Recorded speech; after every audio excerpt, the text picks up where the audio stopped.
Hi everyone, this is the final video update for Hurricane Fiona as it approaches Nova Scotia. We're having a look at the satellite loop, and if you watched the last couple videos I made, it looks like this is sped up, but it's actually because Fiona has accelerated a lot since yesterday. I can switch to a higher frame rate version of that satellite loop to kind of slow it down a little bit so we can see what's going on.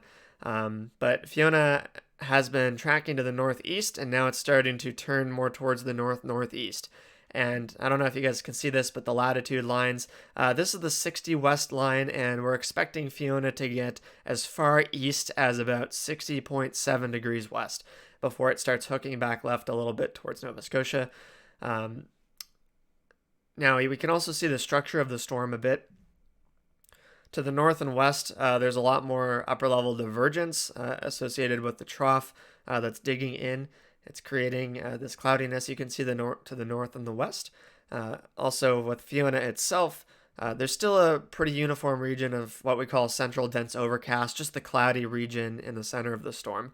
But the inner core of the storm is kind of falling apart a little bit now, with the eye wall being a lot less apparent, a lot less uniform. The eye itself is filled in with clouds, and we can continue to expect the deterioration of its appearance as a tropical cyclone as Fiona starts to transition post-tropical over the next 12 hours or so. We can look at the water vapor image as well. This is zoomed out so we can see Nova Scotia here. You can see right now Fiona is going to the northeast, but don't be fooled, it is going to bend back towards the north and to the west a little bit and make a close approach or likely landfall in eastern Nova Scotia.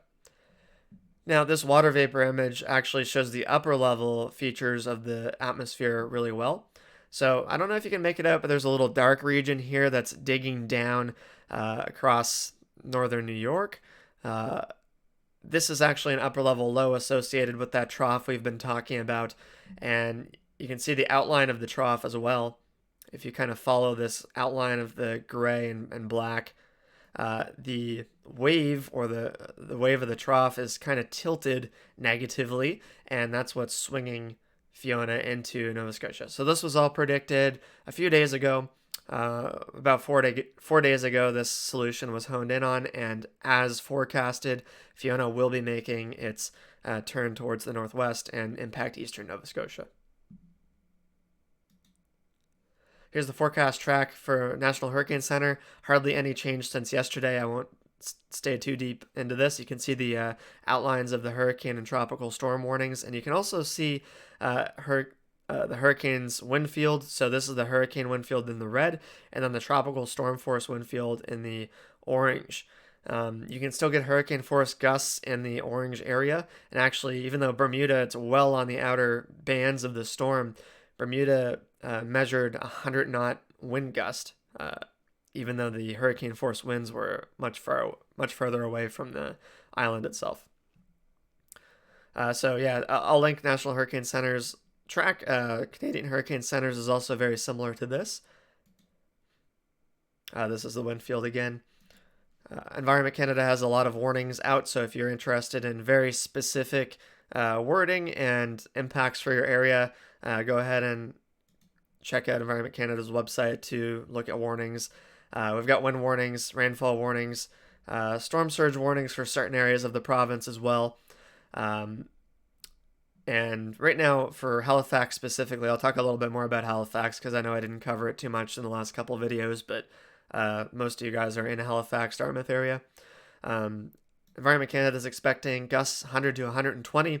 This is out of the northwest, which is an actual important point because we don't really get northwest winds very often, especially strong ones. And, I'd probably, this would be, in my opinion, these numbers would be more impactful as a northwest wind compared to like a south or southeast wind. So there was actually an airplane, or there is currently an airplane. Here, let me refresh and see if there's anything new going on. Yeah, there's an airplane sampling Fiona right now, measuring the winds and the pressure and stuff. It dropped what's called a drop zone. It's just a probe that goes into the eye of the storm. It measured a pressure of 940 millibars. Usually that's slightly underestimated. The plane itself extrapolated a pressure around 936 millibars. It's going to be around 938 millibars likely, and Fiona is probably going to weaken slightly in the next few hours and then re-strengthen in terms of its central pressure as it transitions extratropically. And as for the wind field, currently to the south and east, and the east, of course, of the storm, Category 4 winds are still occurring. And to the west of the storm, it's almost calm, which is pretty remarkable. But that's what's happening with the extreme forward motion of the storm and now the interaction with the trough. It's changing the wind field quite a lot. As we go forward in time, though, I'll back this up a little bit. That west side of the storm is still expected to strengthen quite a lot. And what I'm going to do now is show you guys what has changed since yesterday and the day before. So let me back this up a little bit. And I'm going to look at runs of the GFS model from 6 hours ago and 12 hours ago. So this is the current forecast. And then 6 hours ago, sorry, this might take a minute to load, and 12 hours ago. So again, advancing forward now. So this is 12 hours ago forecasted. This is 6 hours ago forecasted. And now the current forecast. So you can see it slightly shifted to the west just a little bit. Maybe 30 to 50 kilometers. But that also means this band of very strong winds on the west side is going to be shifted west. And also the eventual impacts of the extremely strong east side of the storm. Might affect more portions of eastern Cape Breton. All right, so talking about specific impacts, I'm going to switch over to the 850 millibar map. So this is the wind speeds slightly higher up in altitude. This kind of takes away the effect of the land slowing down your wind speeds, which is what I want to do because wind gusts are not really that much affected by land. But the sustained wind is, which is what is modeled. So this higher altitude map, sure, we're not actually going to get 120 knots, but we are going to get pretty strong wind gusts from that altitude that get mixed down to the surface. So what I like to do as a rough approximation, this is probably suggesting what the wind gusts will be, not in knots, but in kilometers an hour, maybe a little stronger than that. About 120, maybe areas will get 130 to 140 kilometers an hour gusts, and the areas highlighted in pink here. So this is as forecasted by the GFS, which has, again, shifted west slightly compared to last night's run, slightly west. That means Halifax is likely to get slightly stronger impacts than was expected yesterday. But overall, the impacts across the province are remaining roughly the same. So the highest areas of wind, as modeled by the GFS here, will be areas just to the west of the track, so anywhere west of around Sheet Harbor through to about HRM. So that's the band of highest gusts on the west side of the storm. That's going to extend northward towards Truro, right on the edge of Amherst, right on the edge of Antigonish, New Glasgow, and all of Prince Edward Island are under the gun for very strong wind gusts. I do want to make a little correction. So yesterday I was talking about New Glasgow and Amherst. I meant to say Antigonish, of course, when I was pointing over here. Amherst is around here. Let's switch to another model now. So this is Canada's high-resolution model, regional model. So this is really nice for looking at very specific impacts. Of course, this is very much determined by the exact model's physics, the mathematics going behind the model, the initial conditions. Lots going on here that's going to change. And also keep in mind that this is, again, the surface wind, not the wind gusts that we can expect. So it looks like it's a lot weaker over the province here in green, if you look at the scale here. But try to look at the areas over water where the purple is and kind of extrapolate that. That's the band of very high winds as modeled by the high resolution Canadian model here. All right, so we see roughly extending to Halifax is this zone of purple winds. This is where we're going to get those hurricane force gusts around 120, maybe 130 kilometers an hour. It sharply falls off as we go to the west, so areas of western Nova Scotia, you're going to get gusty winds, but not very strong winds. Try not to use too big of words here. I'm not trying to overhype anything, but we can expect some pretty bad devastation in areas of this very strong west side of the storm. And the east side of the storm, where it makes landfall, is where we're worried about here. So still, Lewisburg is very much in that area of very strong wind gusts. This is in the area where Environment Canada's warning about gusts over 150 kilometers an hour. Looks like Sydney's just outside of that band as modeled, so hopefully that stays true. But I wanted to talk about also the area in the center of the track. So the center of the track is actually an area where there'll be lesser impacts.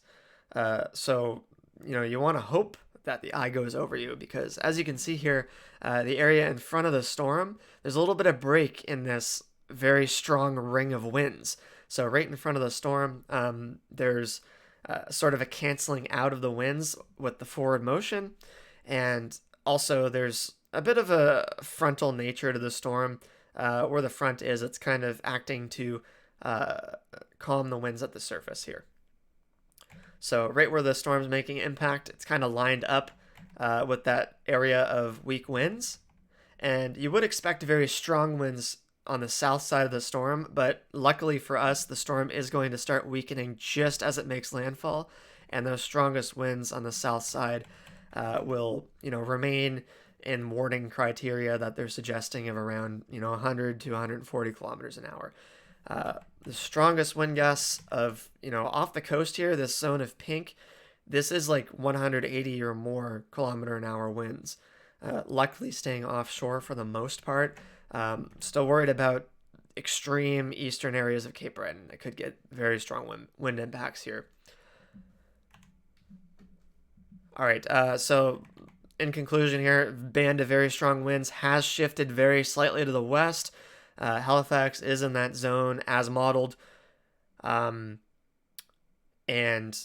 model to model, run to run variation is still mattering.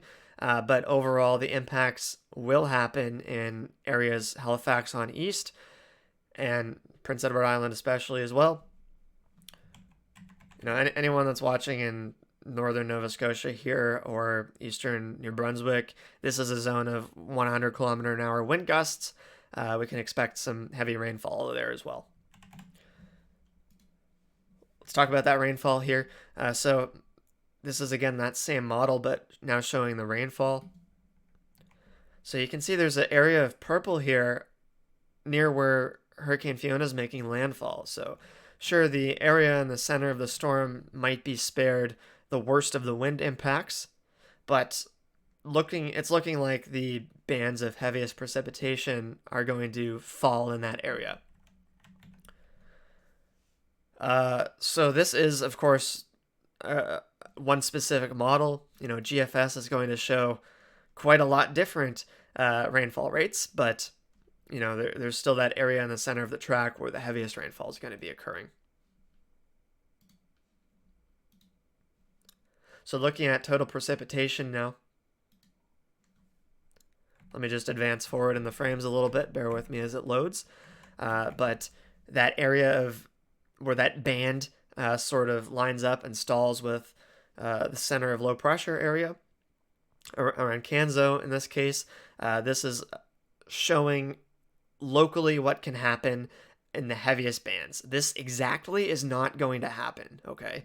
It could happen very close to as forecasted, but this is not a perfect model, but it is showing what can happen, which is a band of heavy rain somewhere near the center of the storm is likely to happen, and also areas of northern Nova Scotia where there's going to be onshore winds out of the north. Air is going to be piling up along the coastline, rising as it hits that higher elevation.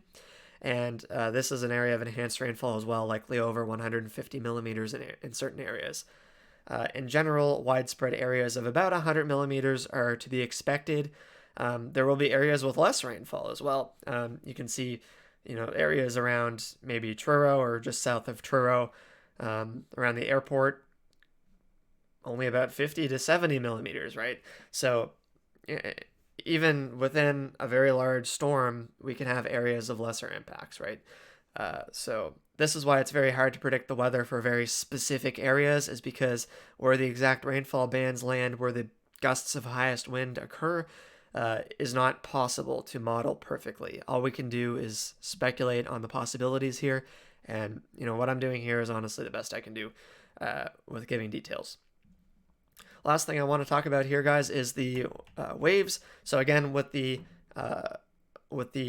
zone of highest winds and also the center of low pressure shifting very slightly west, the storm surge will be slightly more than was modeled yesterday for Halifax area, eastern Nova Scotia, and especially eastern Cape Breton. So keep that in mind. Newfoundland, of course, is going to be getting very strong winds on the west side. And on the backside of the storm, where we're getting those onshore northerly winds, the north shore of Prince Edward Island is in for some pretty rough weather as well, and rough seas. I will say high tide, if I look correctly, was around 8 a.m. That is going to coincide with landfall pretty well. So we are going to get peak storm surge pretty close to when peak of the high tides are in the early morning hours of Saturday. Last thing I want to talk about, guys, is timing. I didn't really cover that very well. So just going back to that wind map, you guys can see that the zone of purple, which is when you're starting to get those hurricane force gusts, that starts around 11 p.m. tonight. Of course, it's going to be pretty gusty around 8 and 9 p.m., but it's going to be very quickly picking up through the late evening along the coastline of Nova Scotia. And then by midnight, pretty much all of eastern Nova Scotia is going to be getting the strongest winds. Prince Edward Island is going to start peaking around 2 a.m. And this is also going to be the peak for most of eastern Nova Scotia.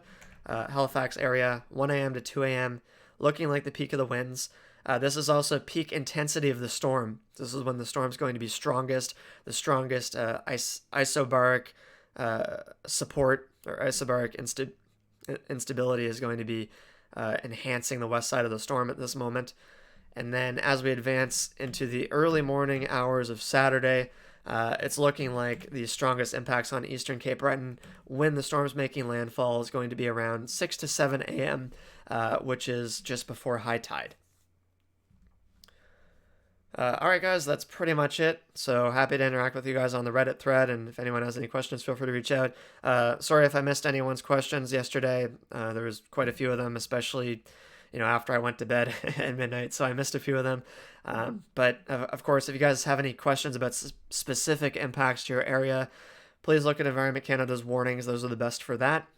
Or try not to draw specific conclusions from what I've been talking about in this video, but I just wanted to give you guys what the possibilities are for impacts in general. All right, stay safe, everyone.